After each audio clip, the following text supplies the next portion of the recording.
Hello, welcome to today's Flipgrid Live event. I'm Jewell with Team Flipgrid. Today we're joined by the author of The Invisible Disability, Gwen Loyd, and her superstar daughter and WNBA player, Jewell Loyd. Before we get started, let me just say, if you don't know what Flipgrid is, it is a free video discussion platform from Microsoft, and we're on a mission to empower everyone on the planet to share their voice and respect the diverse voices of others. That's why we're so excited about today's event. Gwen and Jewel are going to discuss their journey with dyslexia, a learning disorder that makes it difficult to read and recognize letters. Gwen and Jewel, let's go ahead and jump right in. Hello, how are you? Hi. How you doing, Lacey? Thanks for having us.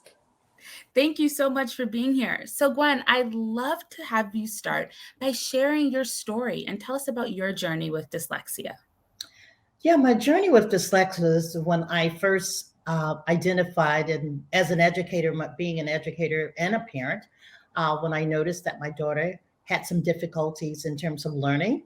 And we were able to finally get that taken care of by getting tested.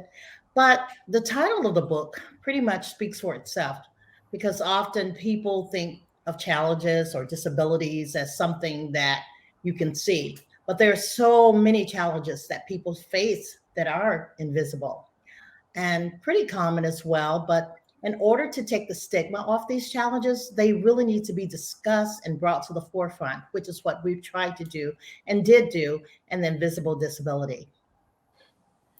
I absolutely love that. And it is so important, like you said, to remove that stigma. And from you, Jewel, I'd love to learn, when did you first realize that reading was a different experience for you than it was for your friends?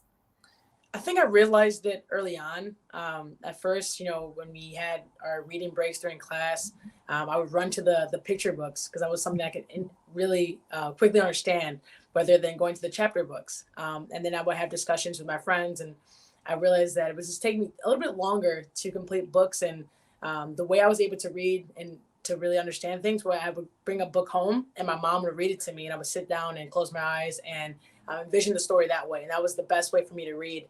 So I think early on, and I think as I got older, I tried to find different strategies to figure out what's best for me. But the way I kind of really started was using my mom. I love that you talked about those strategies early on that allowed you to really deal with your dyslexia. What did it feel like when you first learned that you had dyslexia? Finding that I had a learning disability was like super shocking, and it was intimidating, and I didn't know what it meant. I think the first thing I said to my mom was like, "But my friends like me. Like, am I still gonna be cool? Like, I don't know what to do." And I think right away the best thing was my mom was like, "Your friends know you. They appreciate who you are. This is not gonna change anything. We'll just we'll work harder and find different ways to help you in school." But I think as I got more comfortable understanding that it's who I am and it's part of me, that's when I got confident in who I am and my abilities often on the court. No, that's awesome that you just talked about, kind of that feeling sometimes of othering, but finding support in the community and those around you, especially with your mom, was really important. After learning of the fact that you had dyslexia, what was your learning journey after that and throughout your education experience? Honestly, I think I'm still on this journey. It's something I deal with every single day. Right. I think that's the beauty of the journey, is that it doesn't just stop, and you continue to grow and learn new things and how you learn. And that's the best thing about humans. We always adapt, and we're able to find better ways to evolve as humans. And that's kind of what I'm doing now. And there's a lot of things, whether it's just taking 5 minutes and reading real quick, or reading the signs. And reading is something that's you do every single day. So I'm constantly learning, getting better every day, which is exciting. I love that. And speaking of evolving and becoming better, you've obviously gone on to become a phenomenal basketball player. You were the 2015 WNBA Rookie of the Year, a two-time WNBA champion, and Olympic gold medalist. So I'm curious, what role basketball has played in your journey with dyslexia? It's been a huge role for me, understanding that all the hard work and the repetition that I do on the court is the same and can be applied to my off the court work as well. And I think because I'm such a competitor and I'm so driven, that when I'm frustrated on the court, I always find ways to problem solve. And that's the same thing when I'm reading or doing my daily things off the court. I'm trying to find ways to achieve my goal of reading a chapter a day or reading a book a month. And so I try to keep that same drive that I have on the court, off the court. And it's really helped me stay focused and motivated. I love that. And when you decided to write a fictional story about this journey, which follows a young girl named Raven, when did you first have the idea to write a book about your experience? Yeah, Jewel and my son know that I've been writing for years. I wrote different poetry and turn into music, and all of a sudden I'm like, we need to tell this story so that people can get motivated, and students who feel someone like you will have something to identify with, because there's so many misconceptions that people with dyslexia are stupid or illiterate, and this is not only hurtful but it's wrong. So that was a big inspiration to inspire me to write this, because I think students and parents need to know this, because dyslexia presents different challenges, but it's no way indicates that you're ignorant or stupid or dumb. And that's the wrong thing to think. So I think having this fictional book, and thanks that Jewel has been able to create Raven to share with students and parents. And I think it's someone they can identify with. Absolutely. And kind of two things I really took away was one, the importance of representation in all of its forms is so key, but also really debunking the misconceptions that exist. Gwen, what was the process like after you decided to write the book and kind of going through the different stages of putting it together? After deciding, writing it, I was so excited and putting everything together. And Jewel said, "Oh, we need to get an editor. We need to get a publisher," and that's how we brought Lacey into the picture. I love that. And we're going to take this moment and we're going to introduce Lacey Swan, who is the editor of the book. Lacey, how are you doing today? Hi, thank you so much for having me. So glad to have you here today. Can you tell us a little bit more about the story of the invisible disability? Yes, so this is actually the second book in the series, which I won't say too much, but there might be a third. And this is basically Raven's intro from middle school to high school. And this transition is really, really special for the reader because they gain really valuable insight into the new challenges Raven faces as a high schooler. So the curriculum gets harder, the classes are harder, there's more expectations, and it puts Raven in a position where she does have to speak up for herself because she wants to utilize those accommodations in school to help her be a better student and work around her dyslexia. And amid those challenges, there's a little bit of drama in the book, which I think is good because it's very realistic. Although the book is fiction, there's so many real elements of the book. The fact that dyslexia is present and Raven and her tribe are trying to find ways to facilitate just a better learning experience for her, the way she's treated by teachers and peers. And although Jewel has had many, great experiences along the way, I'm sure, she can attest to the fact that they weren't always perfect and people did mistreat her along the way as they did Raven in the book. So that's something that readers will get a glimpse of. They'll also get a glimpse of not only her transition from middle school to high school, but her transition from high school to college. And that's really, really unique in the story as well. That is really important because I think at each level of the educational experience, different challenges arise. So having Raven going through these different stages can really be relatable to our scholars who are reading this book. Yeah. Lacey, how did you and Gwen do your research for the invisible disability?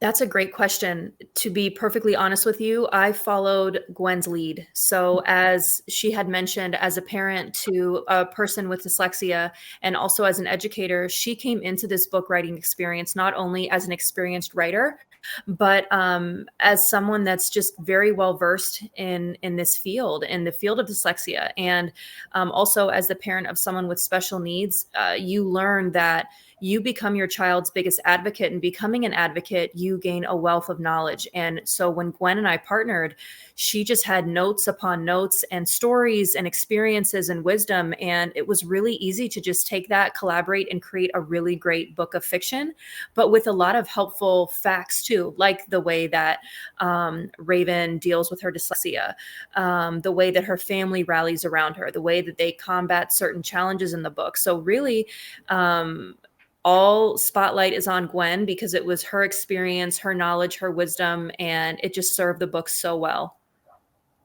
That's amazing that was such a central focus. And maybe, Gwen, you can tell us what inspired you in terms of creating Raven and the experiences that you had in raising Jewel. What my inspiration was because at that time I was a classroom teacher, how many students that would come to class and actually had some form of disability and were afraid and really timid. And not all students felt comfortable sharing that. They would either do things to, to try to defray you from seeing that situation. So what my inspiration, like, there's so many people struggling and it's no knowledge. No one's getting professional development training on how to figure out what's going on with the students with disabilities. So after working with my own, I was able to detect others from my own school at the time, and they started getting training and professional development because of me, because they were not detected, that particular learning disability, something you can't see. Well, thank you so much for sharing that, and honestly for being inspired through your own daughter and experience, and then inspiring others. And Lacey, can you share a few tips for learners who may be struggling with their reading? Definitely. So something that I learned along the way while I was editing this book is that audiobooks come in handy for people with dyslexia. And that's of all age ranges, of all different levels with people battling dyslexia. So sometimes in school, when there's an audio option, and the school is made aware that the child needs special accommodations, they're able to use audiobooks instead, which is really helpful. Also, there's just a very simple strategy of breaking up large text. So often, and I'm sure Jewel can attest, students and readers alike, they become very overwhelmed when there's a large passage, the book is big, or, they're inundated with just heavy text. So instead of doing 20 pages at once, reading 20 pages at once, students are encouraged to time themselves and do one page at a time and to stop and take a break. That way their mind can refocus, their nerves can refocus, and they can just pick up where they left off. It might take a little bit longer, but the outcome is better because the stress levels are down. Also, students are encouraged to work together.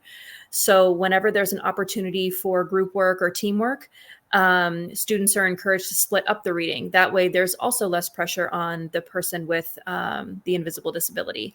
And those are 3 ways that are really helpful to people with dyslexia. Thank you so much for sharing those tips, Lacey. They're very helpful. And Gwen, I just want to know, what do you hope that readers get from reading The Invisible Disability? I hope that they get confidence and feel very positive and feel I'm not the only one. I can be an advocate for myself. I can get some help if I'm struggling. I can get someone to help me. I can tell someone. So that's what I want them to see from that. The confidence piece is key, and I hope that readers in our community truly feel that way after reading this book. Jewel, I'm going to turn to you. I'm curious, what has been the most helpful to you in dealing with dyslexia? I think there's been 2 things. One, I would say having the right people around me. We talked a lot about our tribe, and that's something that you mentioned in the book as well. But understanding that the people around you are people that care about you. Like for me, my mom was an educator. My dad, everyone, they embraced who I was and they wanted to help. And same with my friends. I told them and they were like, how can I help you? Even though I was a little scared to tell them, but once I did, it was what my best option was to tell them and let them know for sure. And then understanding, I'm going to take a couple minutes, a couple hours longer than most people, and that's okay. So I guess just embracing who I am, and that's something that I had to really deal with. And once I understood that it's a part of me and it's what makes me me, then I was able to really overcome a lot of other things. That is truly awesome. And honestly, speaking of your tribe, you had a very important member of your community and had a close relationship with one of the greatest basketball players of all time, the late Kobe Bryant, who nicknamed you the Gold Mamba. Kobe also lived with dyslexia. Is that something that connected the two of you through the game of basketball, or what did that connection look like? Definitely, that's something we talked about quite a bit, and he knew that at the time I hated reading because I was just so frustrated, and it felt like a task, and it felt just so impossible. And I told him that, and shockingly and surprisingly, he sent me a copy of his book, and we were able to read it together. And so we encouraged each other to read, and that was a big deal for me. One, I was struggling to try to just get confidence to read, and knowing that Kobe cared more about me off the court than on the court was something that was super special. And I think that's a side that no one really saw. So being able to have a mini big book club with him was something that I share often to my friends and people who ask me about Kobe, but also I hold it dear to my heart. And what did it mean to you to have that moment with him where you were reading the book together? It was kind of mind blowing. We're sitting there talking, and we're able to just kind of put down I guess what everyone sees us as basketball players, and we could actually just be human. And that was super sweet. And those are the moments that I always cherish the most, because we were just, me and him, talking, sharing our ideas, talking about the book, or just building confidence with each other. And that's something that it's just amazing. And I'm super grateful to have that experience. That is truly inspiring and means so much to our community, to you, and hopefully others feel that same great help to really be a part of their community and help others. What do you think was one of the most helpful pieces of advice that Kobe gave you? There was two things he mentioned to me. One was be epic, and the other one was create forever. And I think working with you guys and Flipgrid has made that forever piece actually tangible in reality. And so, one, I'm thankful that we were able to do this. Two, I'm super happy that my mom, who has always been an author to me, has a chance to share her books and her thoughts and our stories with everyone, because that's something that will last forever. It's something that's people can hold and read and pass on for generations. So those are two things that I've been trying to do to live on the legacy. That is truly amazing and truly great pieces of advice that I think we can all take. Jewel, what advice do you have for young learners with dyslexia when it comes to their reading journey? I think it starts with understanding, like, it's okay. Like, it's perfectly fine to have a learning disability. And that's what makes you unique. And there's value in everyone. And we're supposed to be here. There's purpose. We have purpose, and we're valued. And once you kind of understand that's who you are and that's a part of you, you embrace it. And it will take some time, I think, but understand that you got to embrace it, because you're meant to do so much more, and you're capable of doing so much more, and you got to believe that. And you believe that, and whether that's waking up every morning and telling yourself that, which I do, reading it, writing it down, whatever it is, you believe that you can achieve it, and that will happen. I love that. We need to embrace all of who we are, and that can really lead us towards our goals. We are seeing so many amazing questions coming in through the chat. Everyone, keep them coming. But before we get to those, we're going to go to one of my favorite moments, and let's take a selfie with Gwen and Jewel. I'll give everyone a second to set up. And while you do, make sure to share these photos with us on social. You can tag us at Flipgrid, and be sure to tag at Jewell Loyd, Jewel with 2 L's, and Gwen Loyd 1. Okay, I think everyone's ready. Let's do it.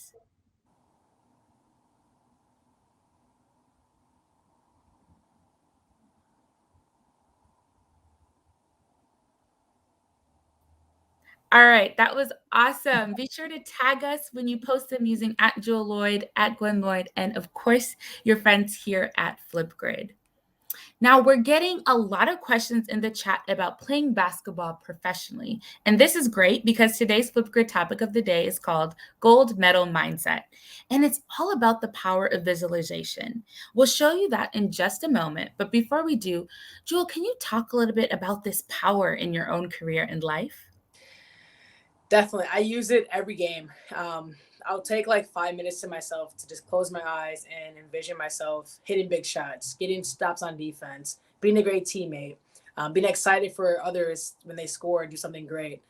It really helps me kind of settle in, and especially when I have nerves or anything like that. I'm able to focus on my breathing, see myself do it, and then go on the court and then try to replicate that. That's amazing. Educators and parents, let me show you how to find the Flipgrid topic of the day so your learners can reflect on all that they've learned during today's live event. After you log into your Flipgrid account, all you have to do is search Jewell Loyd in the Discovery Library page, and you'll see today's topic of the day, Gold Medal Mindset. You'll see this photo of Jewel and a discussion prompt that your students can use to reflect on and respond to. You'll also notice a small blue button that says Add Topic. You can choose to add this topic to a group, create a new group, or save it for later. Think of the group as your classroom. And here is what your students will see.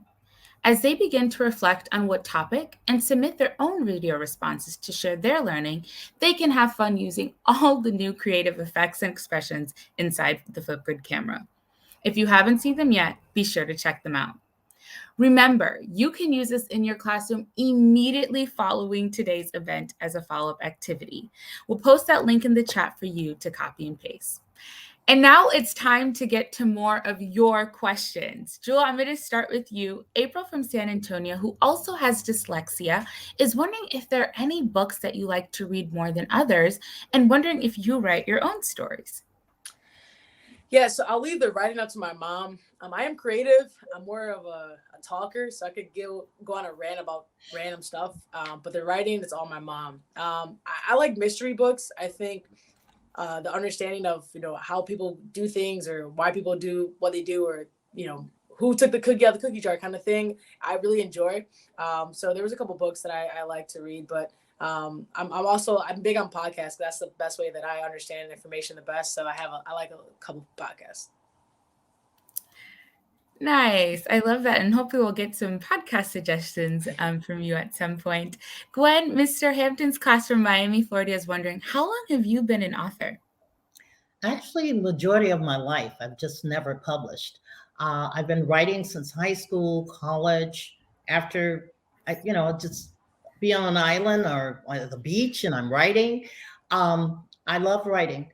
And in high school, I wasn't the best writer, but after writing a while, I got really good at it.